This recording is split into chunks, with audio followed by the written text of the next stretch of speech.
Branchement électrique, comment faire? Aujourd'hui, nous allons parler d'un circuit simple allumage.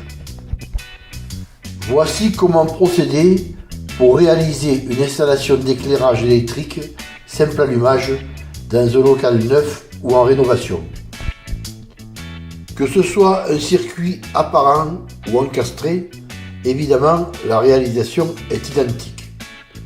Ce qu'il faut savoir selon les normes 2017.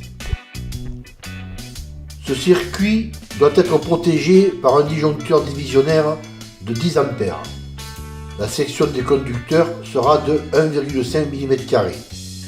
Sur ce circuit, il sera possible de créer plusieurs lignes alimentant plusieurs locaux, en tenant compte que l'on ne pourra pas solliciter ce circuit au-delà de 2200 watts.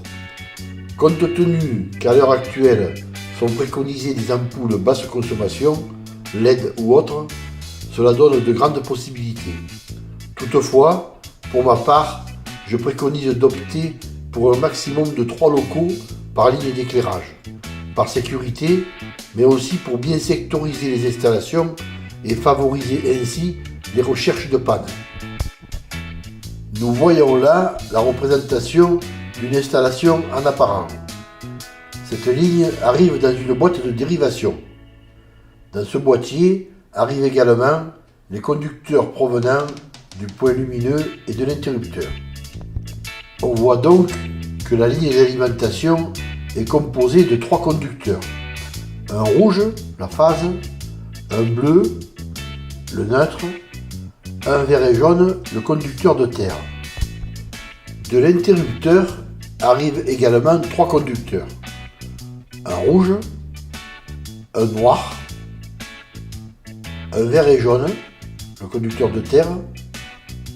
Malgré que celui-ci ne serve à rien à l'interrupteur, il est obligatoire, probablement au cas où l'interrupteur comporterait des parties métalliques tactiles.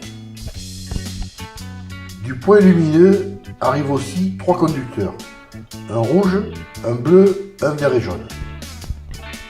Pour connecter ces conducteurs entre eux, nous allons utiliser des bornes automatiques très pratiques et peu chères, qui remplacent avantageusement les barrettes de connexion appelées sucre ou domino. Par contre, elles ne sont utilisables qu'avec des conducteurs ayant une âme rigide. Elles existent avec plusieurs capacités, 2, 3, 4, 5 conducteurs, etc. Pour effectuer des connexions dans cette boîte de dérivation, nous allons commencer par brancher le rouge de l'alimentation avec le rouge de l'interrupteur. Ensuite, nous allons brancher le rouge du point lumineux avec le noir de l'interrupteur.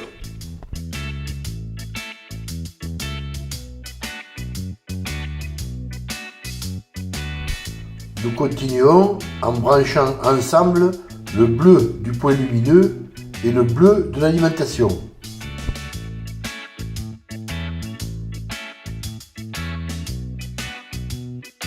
Et enfin, nous branchons les 3 conducteurs de terre, vert et jaune, ensemble.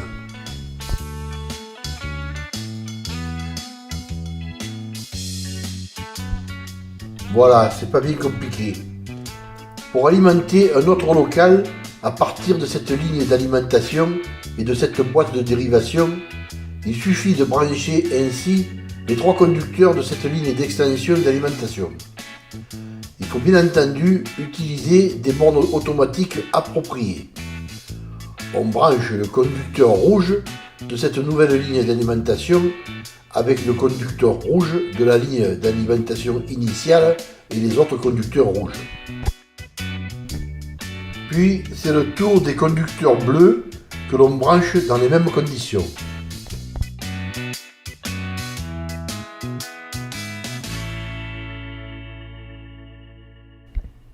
Et enfin, tous les conducteurs de terre ensemble.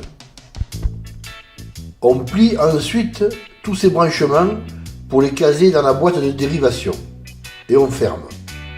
Il est astucieux de coller une étiquette à l'intérieur du couvercle et d'y indiquer par un schéma la provenance des conduits, cela facilite grandement la recherche d'une panne.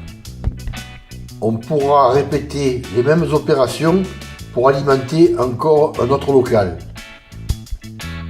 Pour plus de précision, rendez-vous sur les blogs bâtir-sa-maison-overblog.com ou bien bâtir-sa-maison.net. Pour un type participatif de soutien, rendez-vous sur ma page www.tipeee.com Daniel Marcelin.